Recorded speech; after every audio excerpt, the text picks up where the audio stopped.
Before you go on your next cruise, you need to hear this because there are things that nobody explains and then they matter way more than people think. You don't know until you run into the problems. So I'm going to answer many of the top questions that people ask online about cruising so that your next vacation can be stress-free. So if you're a first timer or a long timer, you're going to want to hear these. Let's go. It's Travel Mutiny with Dave on the waves. We're tossing all the worries overboard today. From deck to deck, we're laughing all the way. Oh. Okay, let's clear this one up. Question: are cruises safe?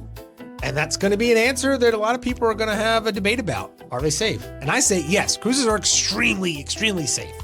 Ships have medical facilities, security teams, strict safety drills by law at the start of every sailing. Statistically, cruising is one of the safest forms of travel. Do things happen on cruise lines? Sure. But just like anywhere, the reality is cruise lines have massive safety regulations and international oversight.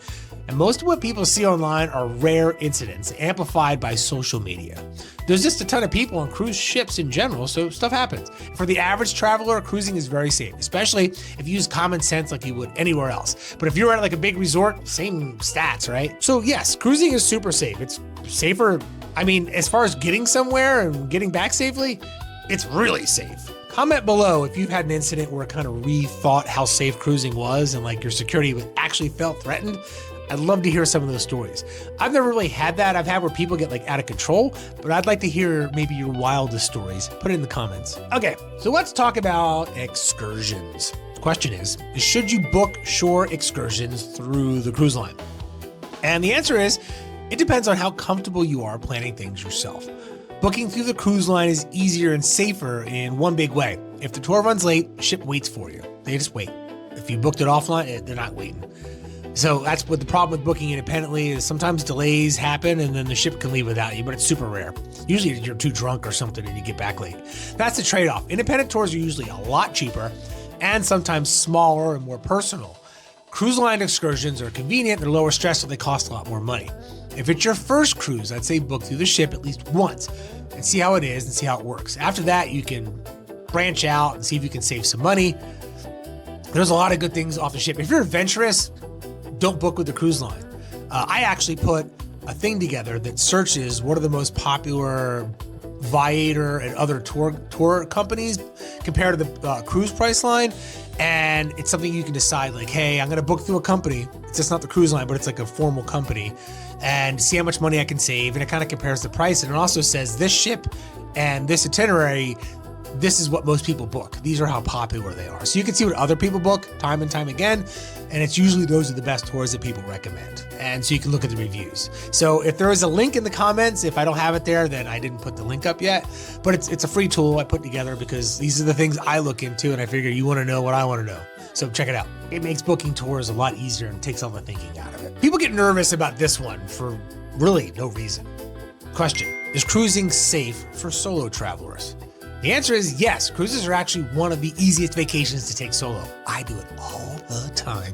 Everything's organized for you. You've got shows, activities, dining, pool decks, and you can be social or not social, which is one of the perks. Totally your choice. You don't have to wait for other people, schedules. It's just all you.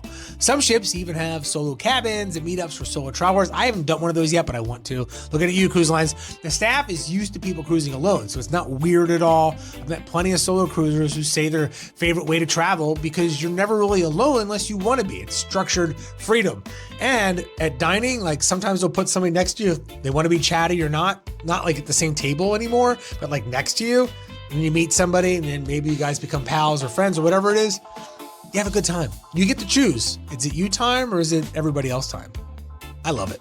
If you've never cruised before, this day can feel, well, overwhelming is a good word for it. Question: what is embarkation day actually like? It's kind of a mess, no matter where you are, but don't worry, just relax. Embarkation day is basically organized chaos. But in a good way because you're excited. You'll arrive at your assigned check-in time, go through security just like an airport, check in, then you're on the ship. It might take 30 minutes, it might take an hour and a half. Your room might not be ready immediately, but food definitely is. That's usually my first stop. I go eat, I walk around and get my bearings. I like to tour the ship and videotape it because that's what I do. People try to do everything at once and they stress themselves out. Just slow down. The vacation starts the second you step on board. It's exciting, but it doesn't have to be frantic. And I feel like the vacation starts the second I get on like a shuttle or my Uber ride to the port, because that's exciting for me, pulling up and seeing that ship. I just love it. Nobody talks about this part of the cruise. What is disembarkation day like? Disembarkation is the opposite of embarkation. Instead of excitement, it's logistics, maybe a little bit of dread, sadness, depression, melancholy. You'll either carry your own luggage off early, or you'll put it out the night before and get assigned a time to leave. Sometimes it's relief. You've had enough vacation and you just want to go home. It's efficient, but it feels fast. My advice, don't book an insanely early flight unless you absolutely have to, but usually you're gonna be off the ship by 8:30 or 9 at the latest. Give yourself breathing room. That last breakfast on board, it hits different. Enjoy it. Instead of stressing out, rushing off the ship, get your breakfast, just chill out, eat your breakfast, walk off. It'll probably take you 10 to 30 minutes to get off the ship, and then your vacation's over. Boo. All right, let's clear up the tipping thing, because it's like a big thing that people just love to argue about. All right. How does tipping work on a cruise? Most major cruise lines automatically add daily gratuities to your onboard account, and it covers your room steward, the dining team, and behind the scenes crew. You don't have to carry cash around tipping everyone individually like the old days. You can prepay it before you sail, or let it charge daily, or you can take it off the automatic and then pay yourself at the end of the day. Like, I just tip the people.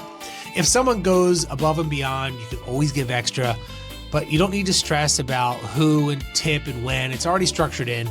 It's one of the nice parts about cruising. And look, here's my opinion, and put in a comment and be angry with me. If you can afford to cruise, you can afford to tip people that aren't getting paid much money here. All right, so just tip your people. All right, this one, it surprises people. Question, can you get off the ship at every port? The answer to this is almost always yes, unless there's weather, safety concerns, or port issues, or you've been arrested on the ship and they've got you in one of those brigs, and then they'll help you off the ship in their own way. Now, cruise itineraries can change, but it doesn't happen all that often, but it does happen. Now, the captain's priority, it's safety. It's not sticking to a printed schedule. Most of the time, you'll visit every port as planned, but it's good to go in understanding that itineraries are technically subject to change. They can change, they will change. Safety, cartel wars, weather, wars, who knows? But things can change. Just keep that in mind. Sometimes another sea day isn't the worst thing in the world. So itineraries change. You gotta go with the flow. That's the whole thing with cruises. Just go with the flow. Don't let anything make you mad, ever. If you're debating this upgrade, the question is specialty dining worth it? Here's my honest opinion. The main dining room and buffet are already included, and they're usually pretty solid. I mean, it depends on what line you're on, really, Carnival. Specialty dining is more about experience. Smaller restaurant, more focused menu, quieter vibe. If you're celebrating something, anniversary, birthday, it can absolutely be worth it, but you don't need specialty dining every night to have a good cruise. I usually tell people this. Maybe book one nice dinner during the trip. Treat it like a bonus and not a requirement. The buffet's probably got plenty. There's usually like little free specialty ones, burgers, or whatever it is. Hit those up, check them out. But go in knowing that they're preparing food for 2,000 to 7,000 people. Sometimes it's great, sometimes it's not so good. But remember that. And there's always something else to eat on the ship. So if you have a disappointing meal, don't cry about it. Just go eat something else. It's included, usually. Does size really matter? Big ship or small ships? Which is better? So the question is what's the difference between large cruise ships and smaller ones? This is what the size comes in. Big ships, no matter what they tell you, it matters, okay? Big ships are like floating cities. More restaurants, there's more entertainment, there's more things to do. Water slides, ice skating, all of it. There's all kinds of crazy stuff on ships.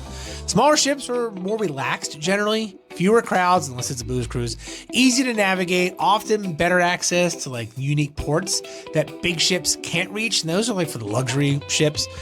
There isn't a better, it's really about personality. If you like energy and options, you go big. If you want slower, more intimate, you go smaller. I've enjoyed both for different reasons.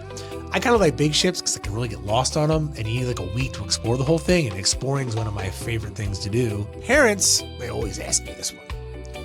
Do kids get bored on cruises? And the answer is honestly, no. Well, first of all, I mean, how could a kid get bored on a cruise ship? I don't know how anybody gets bored on a cruise ship. Most cruise ships are dedicated kids clubs already there for you. They're broken down by age groups, plus they got pools, shows, activities, even teen lounges. Kids usually end up begging their parents to stay longer. Once you drop them off, they're like, I don't want to leave, I don't want to leave.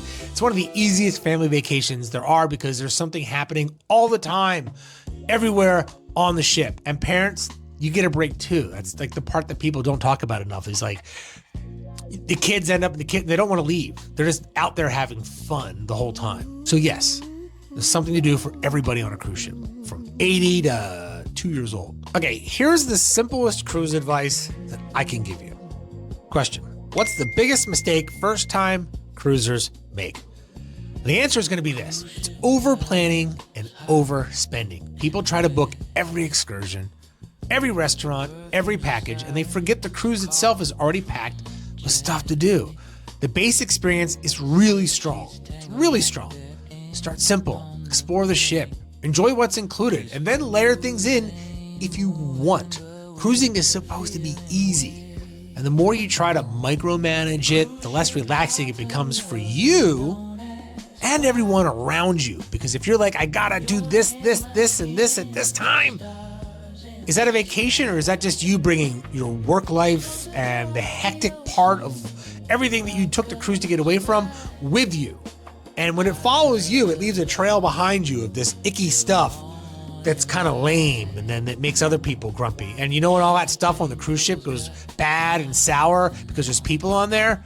It's because people that bring the I gotta with them on the cruise, it spreads and then it infects other people and it becomes this cruise sickness. It's not seasickness you need to worry about. It's bringing that, I gotta do this, and it's the entitlement. So don't be entitled. Just relax and you'll enjoy the cruise and everybody else will enjoy the cruise a lot more. And if I just insulted anyone, please comment below and let me have it. And don't forget to subscribe if you enjoyed any of these Q's and A's, and I hope they help you out in your next cruise. And if I got links down there for checking what itineraries to use, and I also probably have a link down there, maybe, that tells you if your cruise got cheaper, and then if it's possible for you to rebook it for a better price and extra onboard credit. Yeah, I made one of those too. And it just checks automatically. These are all free tools anyway, by the way. Gotta love being able to program stuff. All right, that's about it for now. That wraps it up for the Q&A. Hope you guys enjoyed it. Check out some of my other videos and make sure you like and subscribe. And if you see me on the ship, come up and say hi and please buy me a drink. I'll see you. It's Travel Mutiny with Dave on the waves. We're tossing all the worries overboard today. From deck to deck.